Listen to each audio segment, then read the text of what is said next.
మరి కాసేపట్లో ఇందిరమ్మ ఇళ్ల పనులకు కాంగ్రెస్ సర్కార్ శ్రీకారం చుట్టనుంది. మొదటి దశ కింద చేపట్టే పనులను సీఎం రేవంత్ రెడ్డి వాళ్ళ నారాయణపేట జిల్లా అప్పక్పల్లిలో ప్రారంభించనున్నారు. అటు వికారాబాద్ జిల్లాలోనూ సీఎం రేవంత్ పర్యటించనున్నారు. మరి కాసేపట్లో వికారాబాద్ జిల్లా దుద్యాల్ మండలంలోని పోలేపల్లి గ్రామానికి చేరుకుంటారు. అక్కడ రేణుక ఎల్లమ్మ ఆలయాన్ని సందర్శించి ప్రత్యేక పూజలు నిర్వహిస్తారు. అనంతరం మధ్యాహ్నం హెలికాప్టర్లో నారాయణపేట జిల్లా కేంద్రంలోని అప్పక్పల్లి చేరుకుంటారు. అక్కడ జిల్లా మహిళా సమాఖ్య ఆధ్వర్యంలో ఏర్పాటు చేసిన పెట్రోల్ బంకును ప్రారంభిస్తారు. అనంతరం అప్పక్పల్లి గ్రామంలో ఇందిరమ్మ ఇళ్ల నిర్మాణ పనులకు శంకుస్థాపన చేయనున్నారు.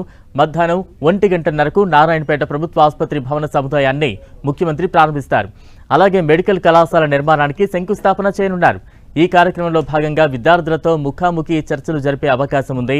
మొత్తంగా ముఖ్యమంత్రి ఈ పర్యటనలో 13 అభివృద్ధి పనులకు శంకుస్థాపన చేయడంతో పాటు కొన్ని ప్రాజెక్టులను ప్రారంభించనున్నారు. అనంతరం మధ్యాహ్నం 2:10 నారాయణపేట జిల్లా కేంద్రంలో ఏర్పాటు చేసిన బహిరంగ సభలో ముఖ్యమంత్రి రేవంత్ రెడ్డి ప్రసంగించనున్నారు. ఈ పర్యటనను విజయవంతంగా నిర్వహించేందుకు అధికార యంత్రాంగం విస్తృత ఏర్పాట్లు చేపట్టింది.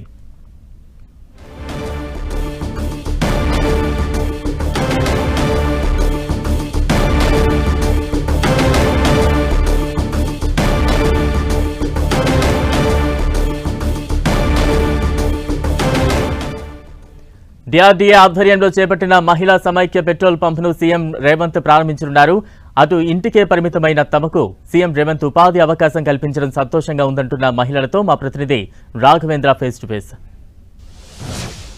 జిల్లాలో సీఎం రేవంత్ రెడ్డి పర్యటించనున్నారు. దీనికి సంబంధించినటువంటి ఏర్పాట్లు అధికార యంత్రాంగము పూర్తి స్థాయిలో చేయడం జరిగిందని కూడా చెప్పొచ్చు. మొదటగా కొడంగల్ నియోజకవర్గంలోనూ అక్కడ దుందెల మండలంలో ఎల్లమ్మ తల్లి బ్రహ్మోత్సవాల్లో పాల్గొంటారు. అక్కడ నుంచి నేరుగా నారాయణపేట జిల్లా కేంద్రానికి చేరుకుంటాడు.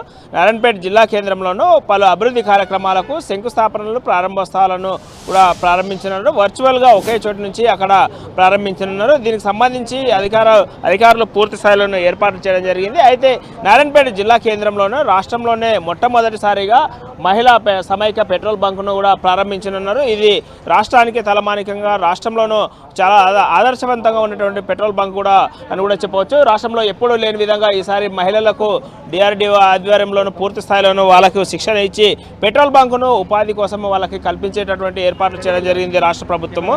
అయితే ఇదే క్రమంలోనూ ఇక్కడ పనిచేయడానికి సిద్ధంగా ఉన్నటువంటి మహిళలు కూడా మన దగ్గర ఉన్నారు. వారిని అడిగి తెలుసుకుందాం. ఎలా చూస్తున్నారు, మీకు ఏ విధంగా ట్రైనింగ్ ఇచ్చారు? ఒక 8 మంది పనిచేసే వాళ్ళు కూడా ఉన్నారు సార్.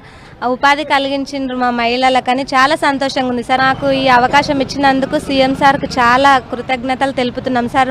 మా మహిళలు అంటే ఈరోజు ఒక ఇంటికి మాత్రమే పరిమితం అవుతున్నటువంటి రోజుల్లో కూడా ఈరోజు మీరు బయటికి వచ్చి పనిచేయడానికి ఈ అవకాశం కల్పించారు డిఆర్డీఓ సంస్థ ఆధ్వర్యంలోను. మీకు వాళ్ళు ఎన్ని రోజుల నుంచి ట్రైనింగ్ ఇచ్చారు? గతంలో మీరు ఏం పని చేసేవారు? ఇప్పుడు ఈ పెట్రోల్ బంక్లో పనిచేయడం పట్ల మీకు ఎట్లా అనిపిస్తుంది? సరే అని పెట్రోల్ బంక్ అనేది శాంక్షన్ చేశారు సార్ కలెక్టర్ సార్ గారు. ఇప్పుడున్న కలెక్టర్ మేడం కూడా మాకు అదే విధంగా సాయం చేస్తున్నారు సార్. మాకు ఇంత మహిళలకు ఒక పెట్రోల్ బంకు ఇచ్చినందుకు చాలా మా మహిళల తరపు నుంచి ధన్యవాదాలు తెలుపుకుంటున్నాం సార్. మా సీఎం సార్ గారు కూడా ఇక్కడ వచ్చేటందుకు మా హృదయపూర్వకంగా నమస్కారాలు సార్. సార్కి ఈ పెట్రోల్ బంక్ వచ్చినందుకు మాకు చాలా సంతోషంగా ఉంది సార్. మాకు సంఘాలలో లేనప్పుడు ఇంతకుముందు మాకు ఏమి గౌరవం అనేది లేకుండే సార్. ఇప్పుడు సంఘాల్లో చేరిన తర్వాత కానీ ప్రత్యేకంగా గౌరవం వచ్చింది సార్. ఈ ప్రభుత్వం వచ్చినప్పటి నుంచి మరింత గౌరవం పెరిగింది సార్. మహిళలు బయటకు వచ్చి పనిచేసుకునే విధంగా ప్రభుత్వం కల్పిస్తున్నటువంటి ఈ పెట్రోల్ బంకుతో పూర్తి స్థాయిలోనూ ఉపాధి కలుగుతుందని చెప్పేసి వారు చెప్తున్నారు. ఇది ఇక్కడ ఉన్నటువంటి తాజా అప్డేట్. కెమెరామెన్ లక్ష్మణ్తో రాఘవేంద్ర, 10 టీవీ, మహబూబ్నగర్.